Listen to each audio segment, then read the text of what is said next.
Hey guys, Vegas Romaniac. Of course I got a cheap helmet communicator, and in this video I'm going to try to justify why I bought a cheap one. So one of my friends actually has exactly the same model, so I said, you know what, I'm going to get exactly the same thing so we could talk with no problem whatsoever. Is it any good? Well, it has FM radio and you can play music from your phone. It also can connect two helmets one to another. It's a little bit confusing, the process. You could only talk to one helmet at one time. You have to push this button to switch to the other helmet. So you can actually connect three total, but you can only talk to one at a time. Now, why is it good and not good? It's good because it has good quality. It sounds pretty good. The headphones inside the helmet are pretty nice. So those work really well. By the way, this helmet, look how dirty it is. This is just one ride. So believe it or not, this was just one ride. I washed this helmet after I came from Moab.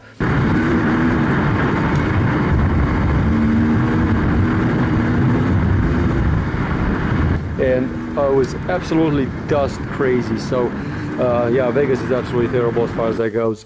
But coming back to this device, you can connect to Cenas very easily. They only cost about $30. I'm going to put a link at the bottom of the video description. I bought it from Amazon, about 30 bucks. So it's compatible with the Zenas, like the $250 Zenas and all that stuff. And it's nowhere near the quality of the Zenas. But they're still worth it, and I'll tell you why. Why it was worth it for me is because I only know one guy that has this. So if I would have bought a Zena, I would have spent $250, and yes, I would have had one of the best communicators there is out there. But nobody else has another communicator. I only have one guy that I could ride with from time to time. So it's here on my helmet for quite a while now, and to be very honest with you, I barely used it. I used it like 3 or 4 times, and it's sitting over here for a year. So to put $300 on a helmet that is worth $50 to use it 3 times a year, it's just absolutely plain stupid. Some people do that.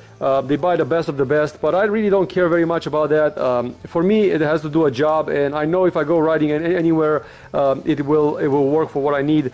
Actually, I have a funny story.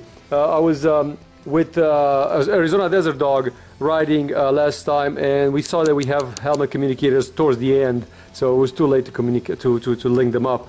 Yeah, it works pretty well. It goes over a couple of ridges and line of sight. So if I don't see the rider in front of me, basically loses the connection. So maybe 1,000 meters, like a kilometer, like a half a mile, it works really well. Would I recommend you to buy one? Think about it this way. Are you going to use it? Because if you're not going to use it, buy one of these. It's from time to time, listen to music, bullshit like that. It works just fine.